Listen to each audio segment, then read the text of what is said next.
अस्सलाम वालेकुम। एटीपी का paper next, that is variant 41 and May June 22। Let's start question number 1।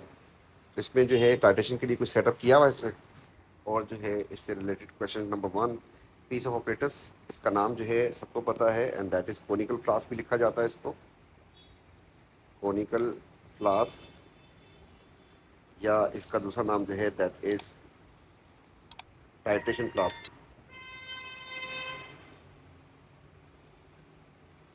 Next part में कह रहा है कि द स्टूडेंट एडिड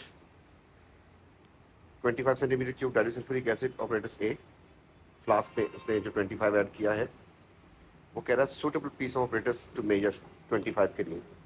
तो 25 को मेजर करने के लिए हम नॉर्मली जो फ्लास्क में ऐड करते हैं उसके लिए हम पिपेट यूज़ करते हैं, लेकिन पिपेट में एक्यूरेसी जो है इसकी भी होती है। तो आपके पास अगर इतना ऐड करना हो तो फिर आप यूज़ करेंगे या तो ब्यूरेट या फिर पिपेट। नॉर्मली इसमें हम पिपेट ही यूज़ कर रहे होते हैं, जो ट्रांसफ़र करना क्विक हो जाता है, ब्यूरेट से ज़्यादा टाइम लग जाता है, और हमारे पास उसमें जो है एक ही ग्रेजुएशन होती है। तो अब जो है अगर 25 आ रहा है आपके पास, उसमें एक्यूरेसी ज़्यादा नहीं की उसने, तो आप इसमें मेजरिंग सिलेंडर भी यूज़ कर सकते हैं, ठीक है, और पिपेट भी यूज़ कर सकते हैं। पिपेट तो इससे ज़्यादा अच्छा है, ठीक है। मेजरिंग सिलेंडर भी हो सकता है और पिपेट उससे ज़्यादा बेहतर होगा। वो एग्जैक्टली आपको 25.0 बता देगा। खैर उसको एक्यूरेसी ज़्यादा नहीं चाहिए थी, तो ये,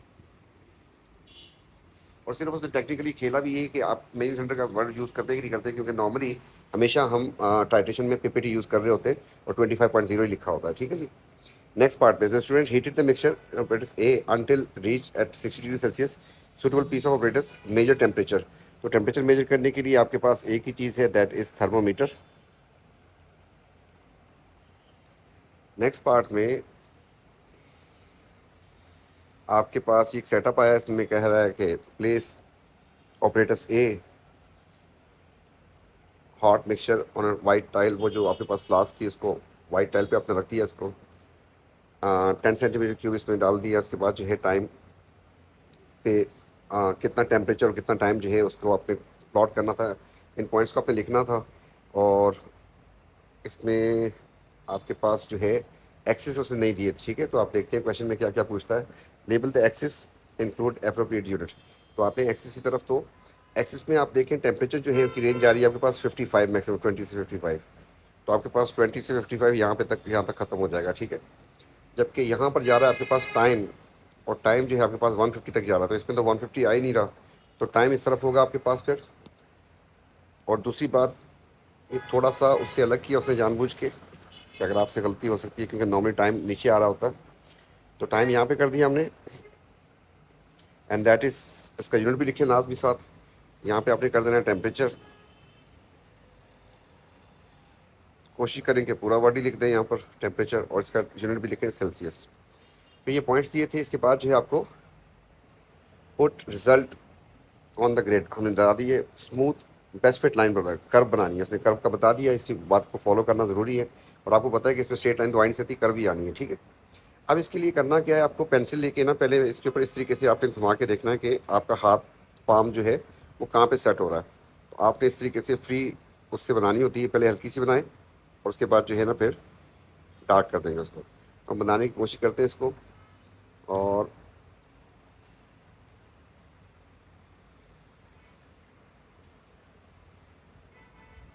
ये बन गई हमारे पास, ठीक है। अब इसमें थोड़ा बहुत एरर तो रहेगा, लेकिन वो आपके सारे के सारे ग्राफ के मार्क्स जो हैं वो ग्राफ देख के ही दे रहा होता है इस पेज के ऊपर, ठीक है। थोड़ा सा और कोशिश करता हूँ, अगर और अच्छी हो जाती है तो। अच्छी तो नहीं हो रही, भयानक ही हो रही है।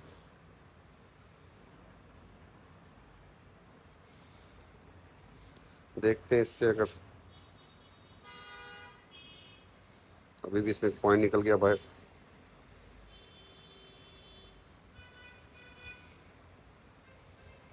जी, तो फ्री से ही बनानी पड़ेगी।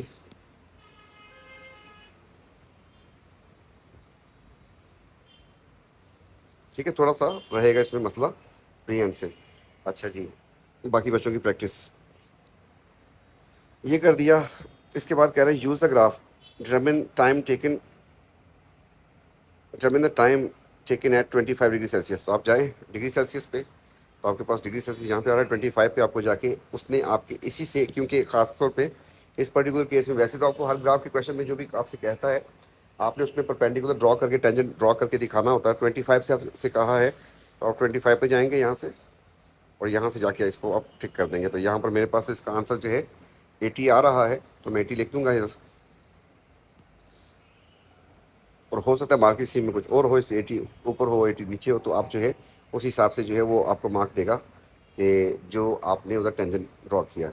इसके बाद कह रहा है कि एक्सटेंड योर कर्व 180 तक ले जाएं इसको, 180 सेकंड ये रहे, इतने तक ले चले जाएं। तो करते हैं कोशिश ड्रॉ करने की। तो आप फ्री हैंड से ही आप इसको चेक करेंगे, तो आपके पास जो है इस तरीके से अगर लाइन जा रही है तो बस तकरीबन इधर चली जाएगी, बस हल्का सा। वरना तकरीबन अगर ज़्यादा इस तरफ करने की कोशिश करेंगे तो फिर बनेगी नहीं, राइट। तो इधर से आपको जाना है, तकरीबन उसी जगह पे आ रही है मेरे ख्याल में, तो इस तरीके से। तो इसको हम एक्सटेंड करने की कोशिश करते हैं, अगर थोड़ी सी बाहर निकलती है तो निकालने की कोशिश करते हैं। तो आपके पास जो है यहाँ से इस तरीके से जाते जाते जाते जाते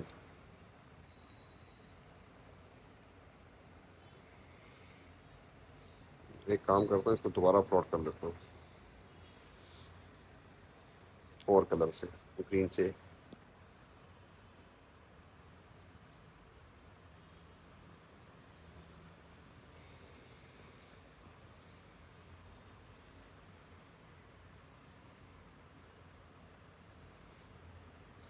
तकरीबन ऐसी कुछ आ रही है, ठीक है। तो ये जो है आपके पास 180 पे कर दिया आपने इसको। तो 180 पे आपने क्या करना है, टेम्परेचर फाइंड करना है 180 सेकंड पे। तो 180 पे फिर दोबारा जाएंगे, आपके पास लेट से हो सकता है कि यहीं भी जा रही है, फिर सही है, उसी लिहाज से आपने यहाँ से परपेंडिकुलर गिरा के इसका टाइम निकाल लेना है। सॉरी, 180 पे तकरीबन यहाँ पे आ रहा है, तो काउंट करें तो कितना बन जाएगा ये। तो 15 है, 16, 17, 18, 20, 16, 17, 18, 19, 20, 19 आ रहा है हमारे पास इसका आंसर। तो हमने यहाँ पे लिख दिया। तो टाइम हमारे पास आ गया था उसका 25 पे 80 टाइम आया था उसका, और यहाँ से हमारे पास आ रहा है इसका आंसर 19। इसके बाद कह रहा है suggest why experiment at is not done. 70 पे क्यों नहीं किया उसने, अभी तक उसने कहाँ कहाँ पे किया है। उसने मैक्सिमम 55 पे किया और 5 सेकंड के अंदर रिएक्शन खत्म हो गया, सेकंड दिया हुआ। तो अगर और टेम्परेचर इंक्रीज़ करेगा, आप देखें जैसे टेम्परेचर इंक्रीज़ कर रहा है टाइम कम होता जा रहा है, तो टाइम को मॉनिटर करने के लिए स्टॉप वॉच यूज़ करनी है। तो अगर इसका सेकंड 55 पे इतना आ रहा है, तो आपको पता है 70 पे जाके हो सकता है कि 0.1 सेकंड में हो जाए, उसको मॉनिटर करना मसला हो जाएगा। तो time will be too short to note down, time will be too small to note down, इसका आंसर हो जाएगा। इसके बाद जो है नेक्स्ट पार्ट में आपसे कह रहा है कि student has ionic solid mixture of ionic solids, ionic compound की मिक्सचर है आपके पास, मिक्सचर है। The student add mixture to beaker with water and stir the content beaker. अच्छा जी, तो थोड़ी छोटी इसमें कुछ समझने के लिए आप क्या किया करें, डायग्राम बना लिया करें। इसमें दो चीज़ें थी आपके पास आयनिक कंपाउंड, एक और फिर दो, दूसरे का कलर हम चेंज कर देते हैं ऐसे। उसने जो है इसमें फिर पानी ऐड कर दिया, तो कर दिया होगा पानी ऐड। पानी ऐड करने के बाद जो है आपके पास क्या पिक्चर बनती है देखते हैं। Contain colourless solution and insoluble black solid. तो आपके पास कलरलेस सोल्यूशन बन गया और इनसॉल्युबल ब्लैक सॉलिड बन गया। तो हम ब्लैक सॉलिड बना देते हैं इसमें इस तरीके से। Diagram to show the student separate the colourless liquid from black solid. तो आपके पास एक इनसॉल्युबल एक सॉल्युबल है, ठीक है। तो आप इनको सेपरेट करने के लिए आपको जो है डायग्राम बोला है, label operators, black solid, colourless solution, सब कुछ 3 मार्क के लिए दे रहा है। तो फिल्ट्रेशन की डायग्राम बनेगी जिसमें आपको फनल बनानी है। उसके बाद जो है आपको इसके ऊपर फिल्टर पेपर भी लगाना है, लेबल भी करेंगे अब इसको। और फिर जो है आपको नीचे जो है इसमें शो करना है कि फिल्ट्रेट आ रही है। एक कंटेनर रख देंगे यहाँ पर जिसमें आपके पास फिल्ट्रेट आती हुई दिखाएंगे उसको, ये ये ड्रॉप गिर रहे हैं, और जो आपके पास ब्लैक सॉलिड था वो इसके ऊपर रह जाएगा। तो ये हमने डायग्राम बना दी। अब इनके नाम लिखने शुरू करते हैं। तो इसका नाम क्या होता है, सबके नाम जो है कलर यूज़ कर लेते हैं। इसको क्या कहते हैं, ये बीच में रखा है ये क्या है, सिमिलरली ये क्या चीज़ है, और इस तरीके से आपके पास ये क्या चीज़ है। और 3 मार्क है तो फॉर द सेफ साइड हम इसको भी लिख देते हैं। तो हमारे पास ये होगी फनल, ये हो गया हमारे पास रेजिड्यू जो कि हमारे पास ब्लैक सॉलिड है, ये हमारे पास हो गया फिल्टर पेपर, और ये हमारे पास हो गया, इसको बीकर लिख दें, और ये जो इसमें आ रहा है इसे हम कहते हैं फिल्ट्रेट। ठीक हो गया जी। तो और साथ जो है for the safe side, for the safe side मैं इसको लिख देता हूँ कि जो प्रोसेस का नाम है दैट इज़ फिल्ट्रेशन। तो ये आपके पास हो गया। इसके बाद जो है नेक्स्ट पार्ट में जाते हैं। तो आपके पास वो कह रहा है कि the student test the colourless solution, जो तो आपके पास आया था ये फिल्ट्रेट वाला, इसको टेस्ट किया इसने टेबल में। Name any gas and describe the test. जी आपको पहले ही बताया था गैस कोई बनी उसका टेस्ट लाजमी लिखना होता है साथ आपको। तो उसने जो कलरलेस सोल्यूशन था उसमें क्या क्या किया है, उसने ये चीज़ें ऐड की हैं उसने, और आपके पास कुछ कंक्लूजन दिए हैं और कुछ चीज़ें उसने ऑब्जर्वेशन का पूछा आपसे मांगी है। तो देखिए आपके पास ये कलरलेस सोल्यूशन था, इसको आपने समझ लें कि ट्रांसफ़र कर लिया एक टेस्ट ट्यूब के अंदर। इस टेस्ट ट्यूब के अंदर उसने पहले क्या चीज़ ऐड की है, HCl, और दूसरा उसने क्या ऐड किया फिर उसके बाद बैरियम क्लोराइड BaCl2। ठीक है जी। बैरियम आपको पता है किसका दुश्मन है, बैरियम जो है सल्फेट का दुश्मन है। सल्फेट के साथ उसके PPT आ जाते हैं, वैसे आप पीछे से जाके देख नहीं सकते अभी तो खैर ठीक है, याद हो तो ज़्यादा बेहतर है। तो उसने कहा है कि सल्फेट आयन है। नंबर 1 तो ये है कि इसमें वाइट PPT बनेंगे, वाइट प्रेसिपिटेट बनेंगे। कोशिश करें उसका नाम भी लिखें, PPT आए तो नाम लिखें, गैस आए तो टेस्ट लिखें। White PPT of barium sulphate हो गया। उसके बाद से कहा कार्बोनेट भी है। अगर कार्बोनेट है तो आपको पता है कि कार्बोनेट ने ऐसे सिलेक्शन करना था, उसके बाद आपके पास होना था effervescence, effervescence of carbon dioxide लिख दें, कार्बन डाइऑक्साइड गैस, या कलरलेस गैस लिख दें। ठीक है। तो यहाँ पर आपके पास कंक्लूजन में क्या आ जाएगा, तो गैस जगह छोड़िए, किसी गैस का नाम पूछा होगा तो आप लिख देंगे कार्बन डाइऑक्साइड प्रोड्यूस्ड। तो अगर कोई बच्चा जो है वहाँ पे कलरलेस गैस लिख देता है, फिर वैसे का वर्ड यूज़ करता है, तो वो यहाँ पे लिख देगा कार्बन डाइऑक्साइड। हमने खैर यहाँ पे भी लिख दिया था, कंक्लूजन में बता भी दिया कि अगर कार्बोनेट था तो उससे कार्बन डाइऑक्साइड निकली होगी। अगले पार्ट में कह रहा है कि add sodium hydroxide and warm, बस और कुछ नहीं किया। आपको पता है सोडियम हाइड्रोक्साइड जो है वो टेस्ट होता है सारे के टाइम का, और यहाँ पर उसने आपको बता दिया है कि मैंने ये चीज़ें ऐड कर दी हैं, वार्म भी कर दिया है, अमोनियम आयन प्रेजेंट है। तो आपको इसका टेस्ट तो पता है। तो उसने इसमें से दूसरी ट्यूब निकाली, उसके अंदर उसने सोडियम हाइड्रोक्साइड ऐड कर दिया है, और वो कह रहा है कि इसके अंदर अमोनियम आयन था। तो आपको पता है कि अमोनियम आयन अगर होगा इसमें, तो इसका यहाँ पे आपको लिखना है कि pungent smell ammonia released. Gas बनी है turn moist red litmus blue. तो आपको यहाँ पे लिखना है कि ammonia gas produce, NH3 gas produce लिख दिया मैंने। एक चीज़ और देखिएगा गौर से कि ऊपर मैं गलती करके आ रहा हूँ, क्या मैंने टेस्ट नहीं लिखा कार्बन डाइऑक्साइड का, तो इसलिए जो है हमारे पास इसको उड़ाते हैं कि एफरवेसेंस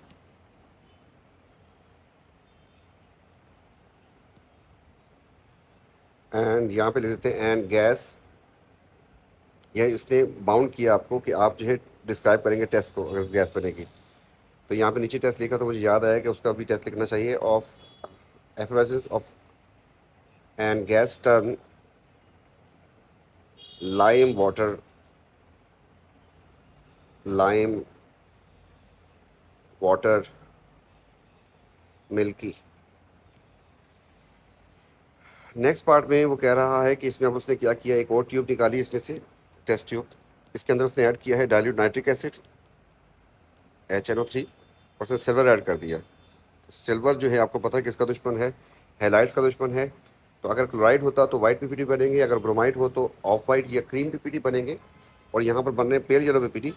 इसका मतलब कि उसमें क्या होगा, आपके पास उसमें होगा आयोडाइड। तो जैसे इसने लिखा है इसको देखते रहे, mixture contain this, mixture contain this. तो अब मैं लिख रहा हूँ कि मिक्सचर कंटेन्स आयोडाइड आयन, ये हो गया आपके पास। अब जो है इसमें और क्या होता है, पेयर जीरो पे पीटी, तो उसने खुद बता दी, जगह क्यों छोड़ दी उसने, बावला बावला हो गया। मार्क्स की एलोकेशन 8 मार्क्स थे, तो एफरवेसेंस और इसका टेस्ट हो गया, 2 मार्क यहाँ पर हो गए, तीसरा मार्क, फिर चौथा मार्क, फोर्थ, फिर पंजेंट स्मेल, अमोनिया टर्न, इसका चलो 1 मार्क कर लेते हैं, फिफ्थ हो गया, ये सिक्स्थ हो गया, ये सेवन्थ हो गया।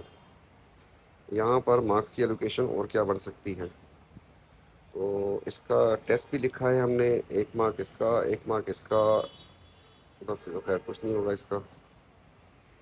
नाइट्रिक एसिड तो सिर्फ आयोडाइड का टेस्ट है, तो ये तो उसने बता दिया, पेयर जीरो में पीटी। तो मैं लिख देता हूँ for the safe side,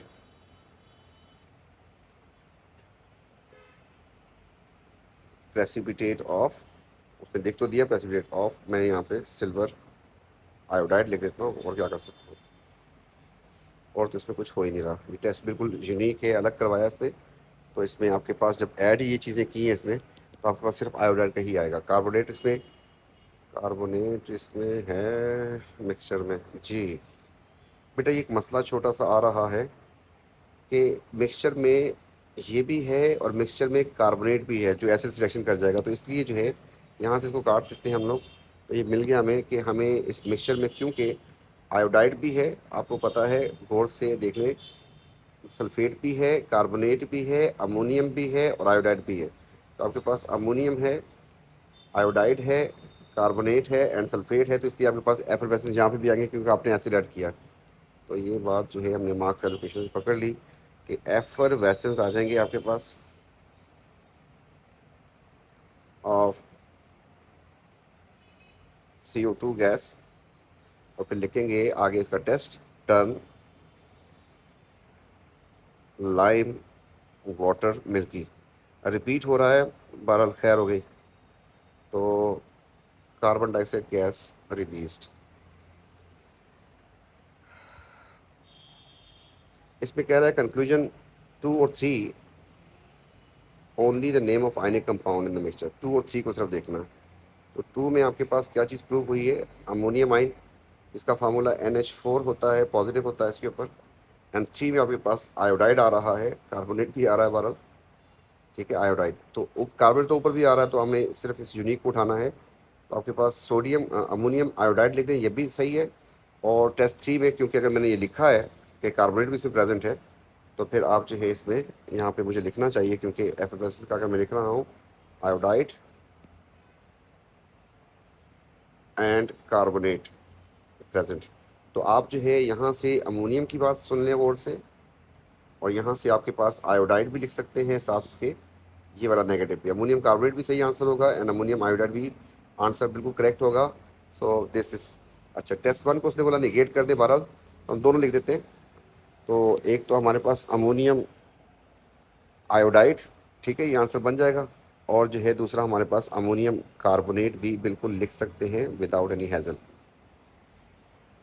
next part में आपसे कह रहा है कि जो ब्लैक सॉलिड था वो सारे कलरलेस पे काम किया, ब्लैक सॉलिड के काम ये किया कि उसको उसने डाइल्यूट सल्फ्यूरिक एसिड ऐड कर दिया, डिज़ोल्व हो गया, ब्लू सोल्यूशन बन गया। तो आपको मैंने वैसे ही बता दिया था कि ब्लैक सॉलिड जो है आपके पास कॉपर 2 ऑक्साइड होता है, पढ़ाया था आपको, ठीक है।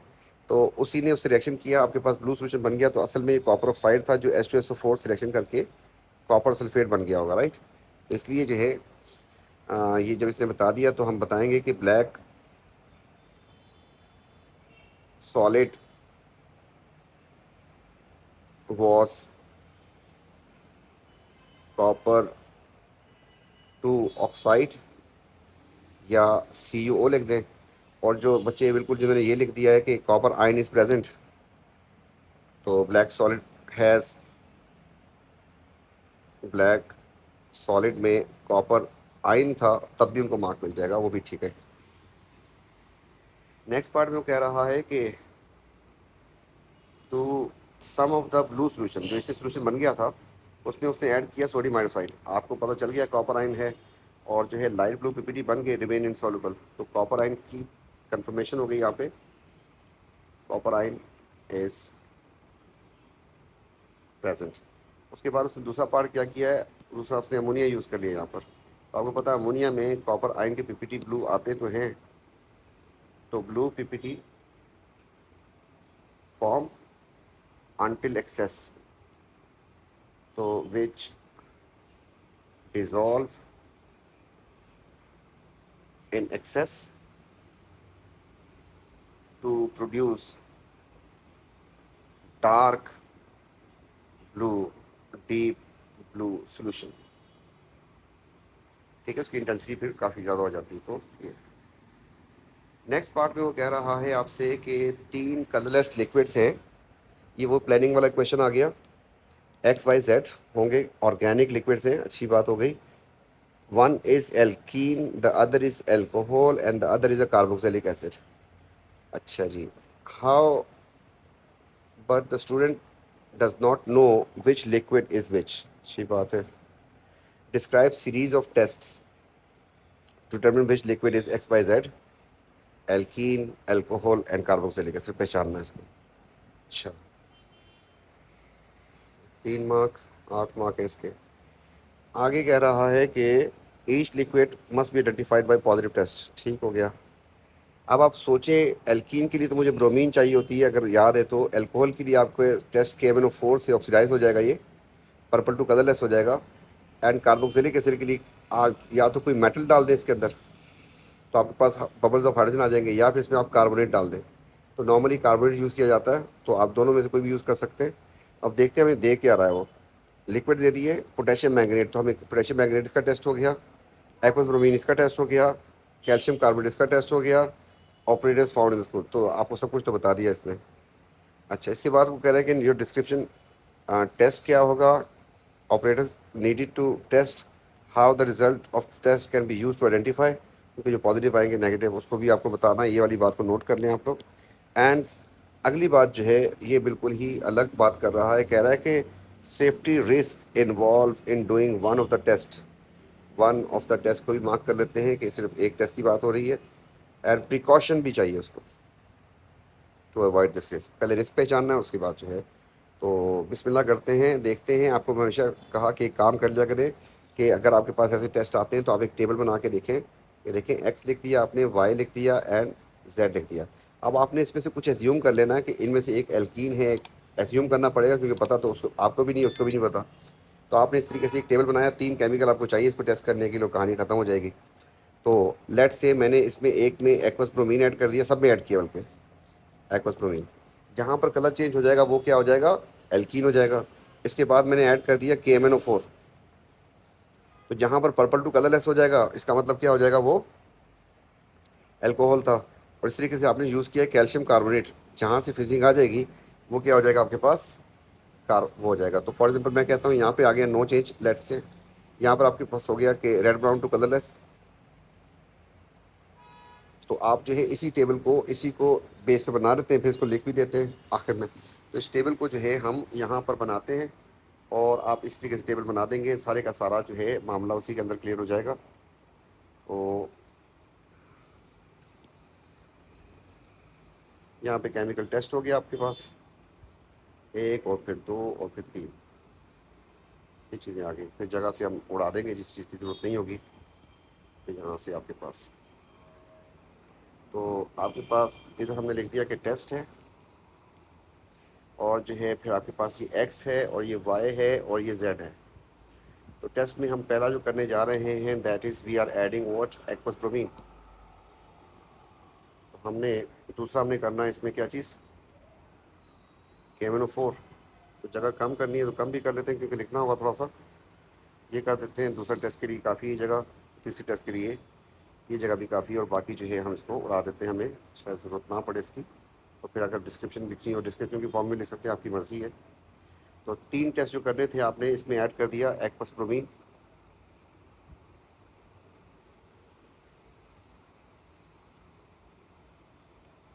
Aqueous bromine.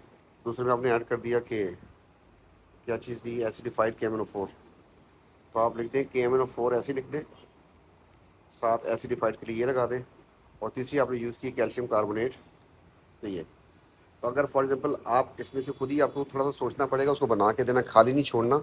एक्चुअली तो ये टेबल खाली काफ़ी है, लेकिन हमें ऑब्जर्वेशन भी बतानी है, तो इसलिए जो है लिखना है कि इफ़ वाली बातों की बजाय हम इसमें लिख देते हैं कि फॉर एग्जांपल आप एज्यूम कर लेंगे तो फिर काम आसान हो जाएगा। फॉर एग्जांपल इसको मैंने समझ लिया कि ये एल्कीन है, अगर ये एल्कीन है, इनमें से कोई एक एल्कीन तो होगा। इसको मैंने जो है फिर फिल करने की कोशिश शुरू की। मैंने यहाँ पे लिखा कि नो चेंज, यहाँ पे लिख दिया कि रेड ब्राउन कलर फेड्स। अब आपको पता चल गया ये हो गया, जबकि यहाँ पे भी नो चेंज आएगा कुछ। दूसरे केस में अगर मैंने इसको सोच लिया था कि ये इन है, तो इनमें से किसी एक को एल्कोहल वाला टेस्ट कर लेते हैं हम। तो इसमें मैंने कह दिया कि colour changes purple to colourless, जबकि यहाँ पर नो चेंज आएगा और यहाँ पर भी नो चेंज आ जाएगा, ये भी किया। एंड कैल्शियम कार्बोनेट, जब हमारे पास दो चीज़ें एक्स और वाई कंफर्म हो चुकी, तीसरी में हमने जाना है, तो इसको नो चेंज लिख दिया, इसको भी नो चेंज लिख दिया। वहाँ से हम कह देंगे एफरवेसेंस ऑफ CO2 और टर्न लाइम वाटर मिल्की। तो ये that is enough, and this way we will be able to identify. तो हम यहाँ पे लिख देंगे from above results X is alcohol, and वजह बता देंगे कि पर्पल टू कलर वो आपको उसको नज़र आ रहा है इसमें। इस तरीके से फ्रॉम पूरा ही लिख देते हैं। वाई इज एल्कीन, साफ साफ नज़र आ रहा है इसमें, and Z is carboxylic acid. तो ये सारी बातें हमने बता दी हैं। आगे क्या बोला था, how this test can identify, तो ये हमने आइडेंटिफाई बता दिया। और हाउ का वर्ड यूज़ किया है, तो क्या करें, ऊपर एक्सप्लेन तो कर दिया कि KMnO4 का कलर चेंज हुआ है। तो चले हम थोड़ा सा इसको लंबा कर देते हैं बात को।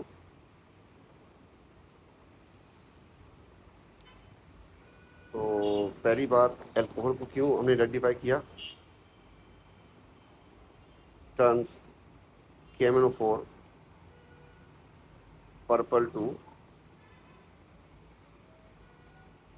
बल्कि ऊपर लिख तो दिया हमने, give positive test to KMnO4। अब जो है दूसरी बात लेके आ जाते हैं यहाँ पर, वाई इज एल्कीन क्यों बोल रहे हैं उसको,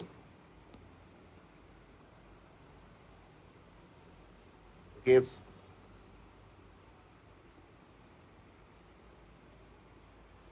पॉजिटिव टेस्ट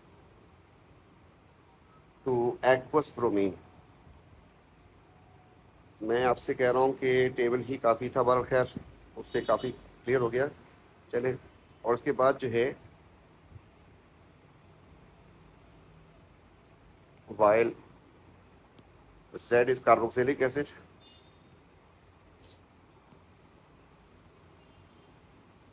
as gives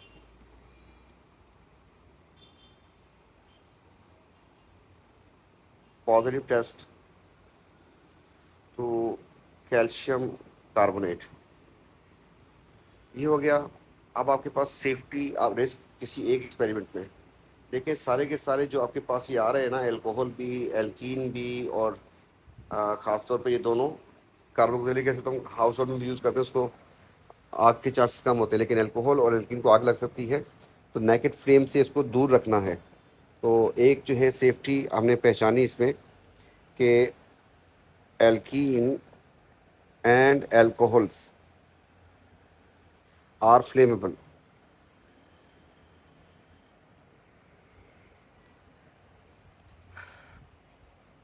तो avoid naked flame in the lab।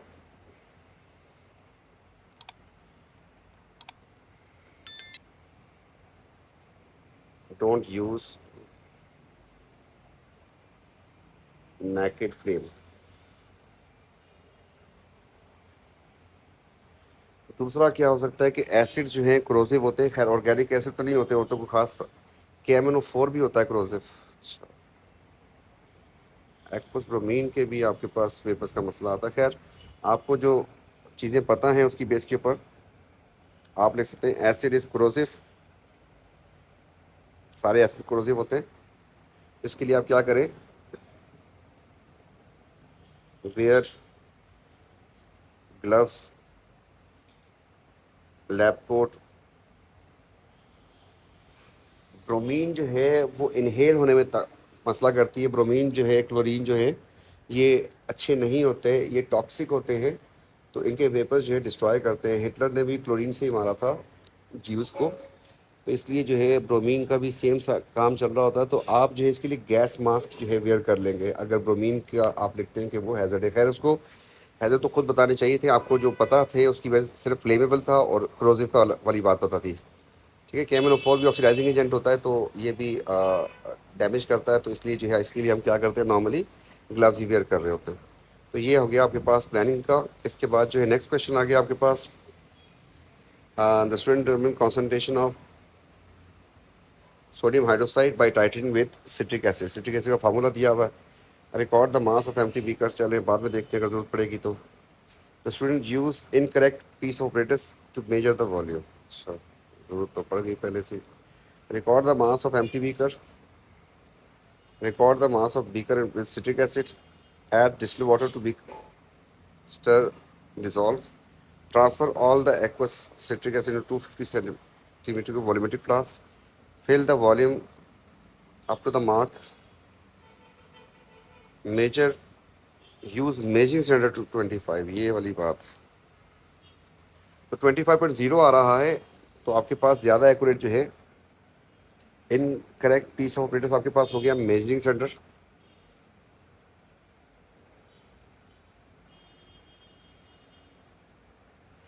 Correct piece of operators हो जाएगा आपके पास, पिपेट यूज़ करनी चाहिए आपको, या बियर्ड भी यूज़ कर सकते हैं। Why content of the volumetric flask are shaken in step 5। अच्छा जी, तो जब इसमें 5 में फिल कर दिया उसको वॉल्यूमेट्रिक फ्लास्क में, पहले आपने सोल्यूशन डाल दिया था, फिर पानी से इसको मेक कर दिया, उसके बाद वो कह रहा है इसको शेक किया। शेक उसने इसलिए किया होगा कि पानी यहाँ पे कॉन्सेंट्रेशन थी ज़्यादा, उसके पार्टिकल्स थे और से पानी था, तो सही तरीके से मिक्सिंग मिक्सिंग नहीं हुई होगी। इसको शेक कर देंगे तो उसके बाद जो है यूनिफॉर्म मिक्सिंग जो है इसमें हो जाएगी, होमोजेनियस मिक्सचर बन जाएगी सही। तो मेरे ख्याल में तो बिल्कुल करते इसलिए इसको, तो to ensure uniform mixing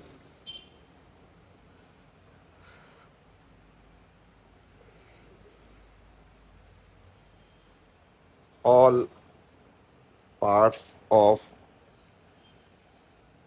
solution has same concentration, ये भी इसका आंसर हो सकता है। Why indicator is needed in step 9। तो टाइट्रेशन के लिए दोनों कलरलेस थे, तो आपको इंडिकेटर यूज़ करना पड़ेगा। सिट्रिक एसिड, सोडियम एसिड दोनों कलरलेस थे, तो इंडिकेटर अगर नहीं होगा तो आप एंड पॉइंट पे कैसे पहुंचेंगे। तो बोथ solutions are colorless,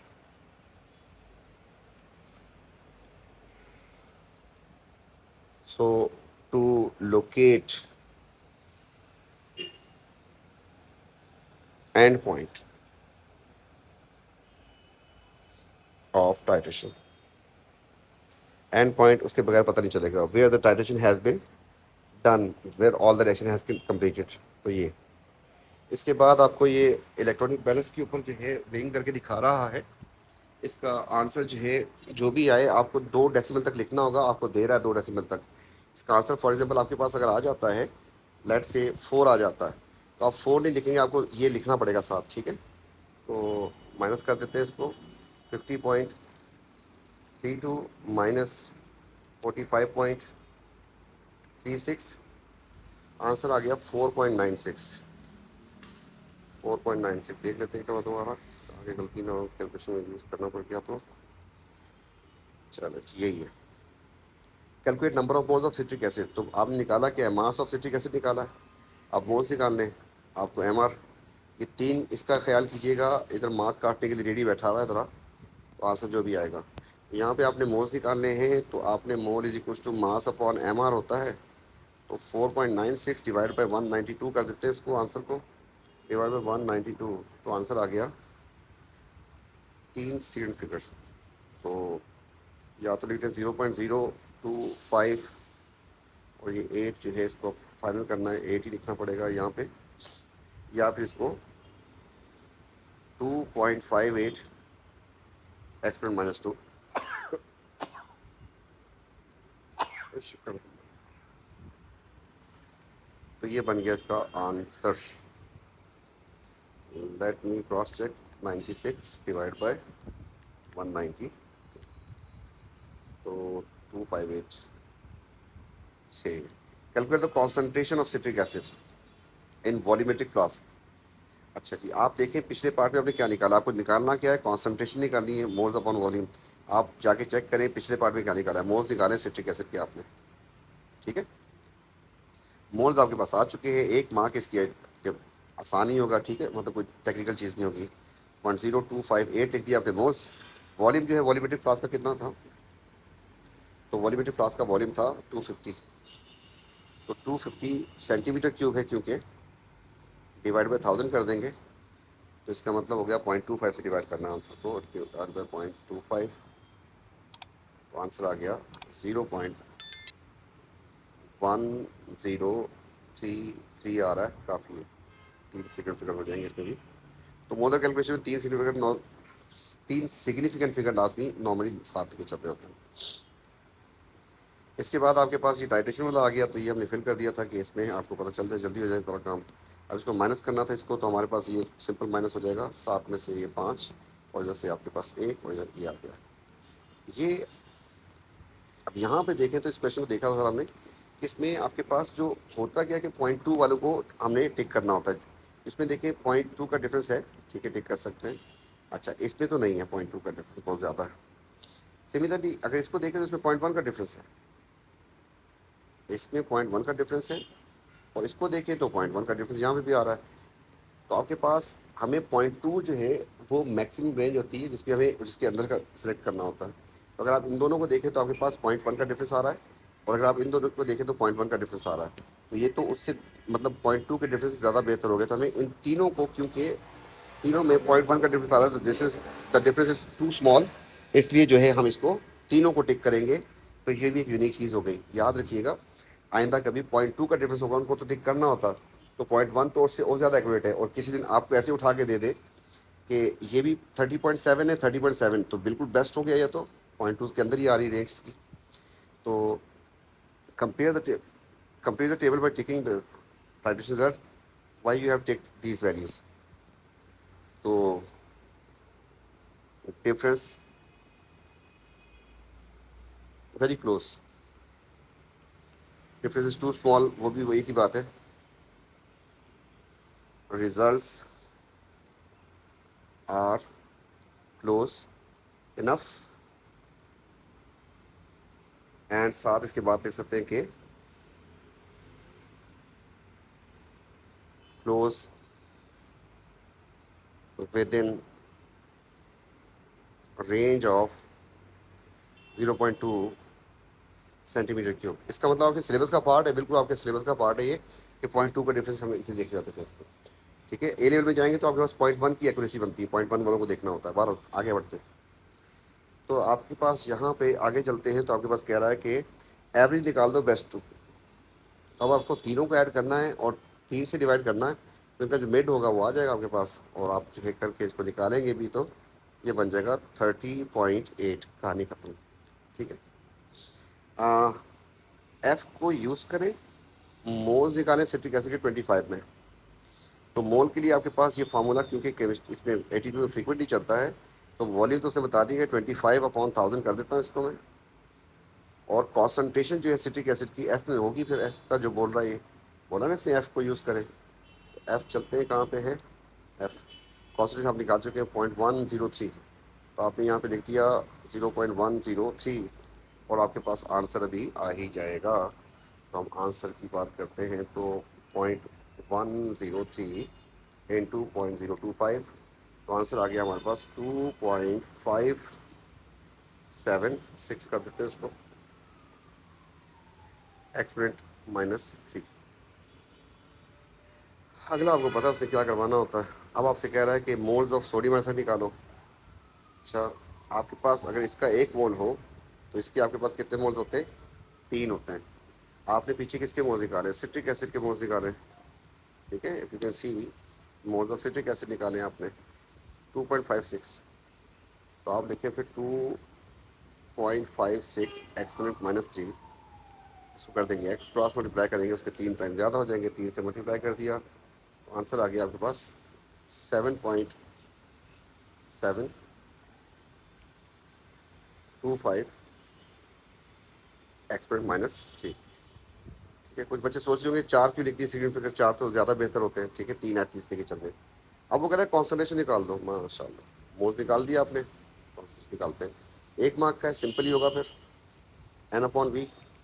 तो 7.725 आपने ऊपर मोल्स निकाले हैं इसके, बोर्ड से देखें, इसी के मोल्स निकाले हैं आपने, तो आपने मोल्स लिख दिए इसके। इसी का वॉल्यूम भी ऊपर लिखा हुआ है, बोर्ड से देखें, ये रहा सोडियम हाइड्रोक्साइड।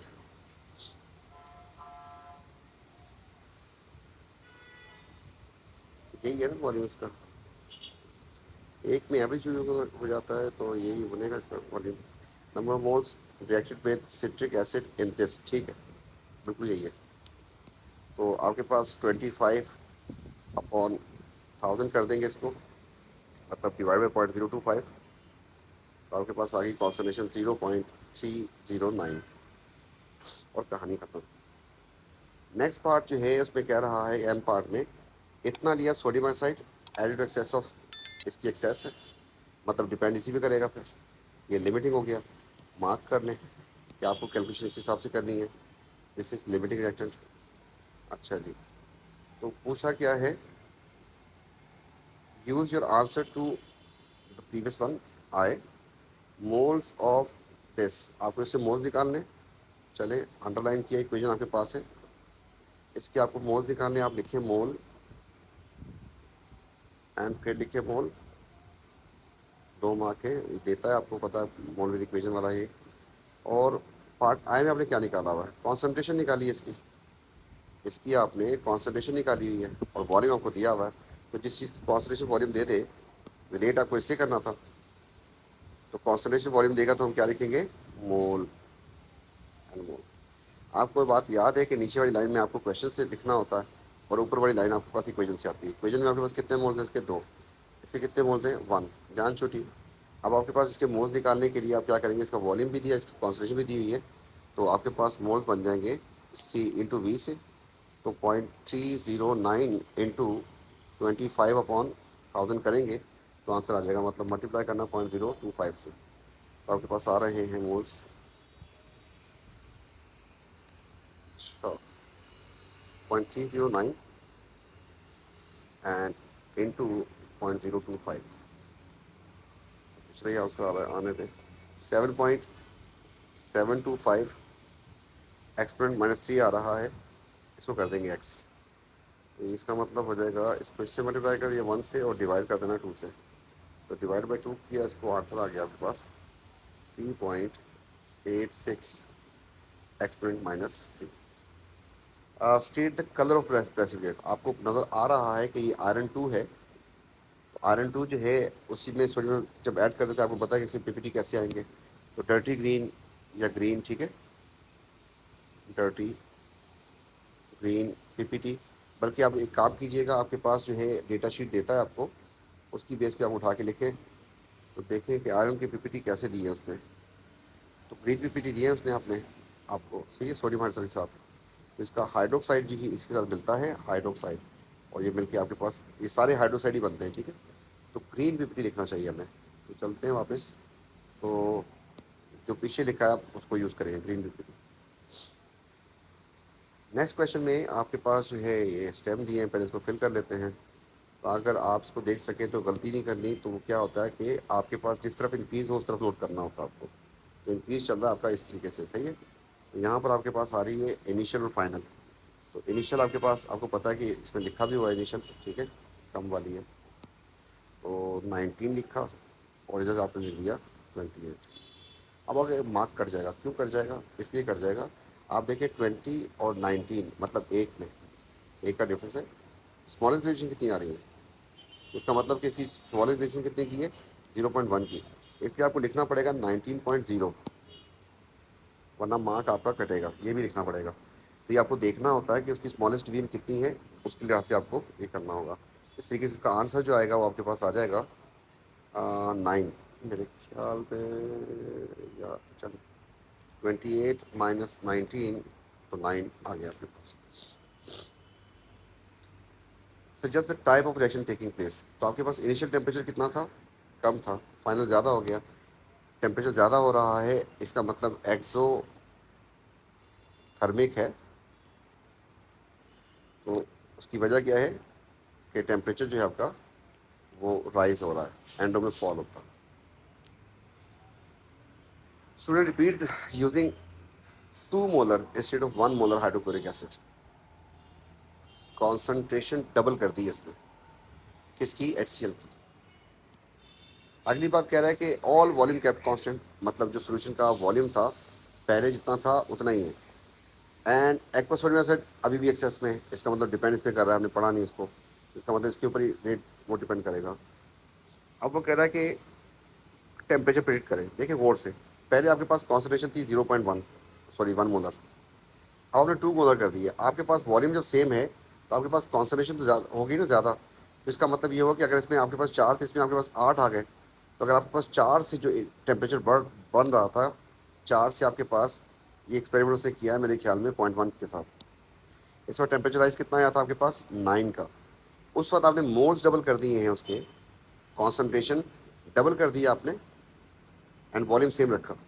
अगर देखें गौर से कि 1.0 आपको रेट में ऐसी बातें करवाई हैं, कॉन्सेंट्रेशन वॉल्यूम इसका मैं लिख देता हूँ 50, आपके पास आंसर आ जाएगा 50। ये आगे कॉन्सेंट्रेशन वॉल्यूम से मोल्स आपके पास। इसके बाद आपने इसको डबल कर दिया, उसको वही रखा। अब आपके पास मोल्स कितने हो जाएंगे, 100, डबल कर दिए आपने मोल्स। जब अमाउंट डबल कर देंगे तो फिर टेम्परेचर राइज, एक प्रोडक्ट ही तो है, वो भी तो डबल हो जाएगी। तो टेम्परेचर पहले 9 आया था, अब आ जाएगा आपके पास 18.0। Explanation, because by doubling concentration and keeping volume of HCl's constant, moles of HCl doubles. So temperature change also doubles.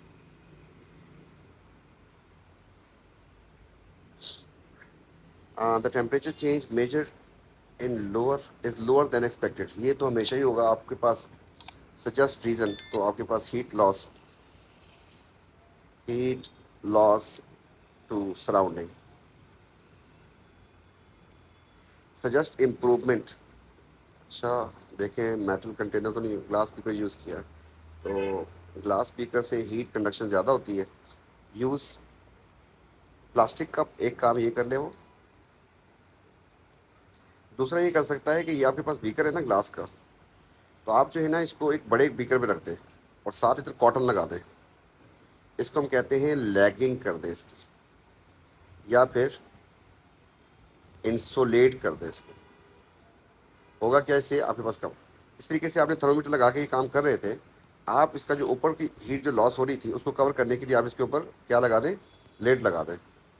तो इससे भी आपके पास ये हो जाता है, हीट लॉस बच जाएगा। तो मिलते हैं इंशाल्लाह फिर नेक्स्ट में। Thank you.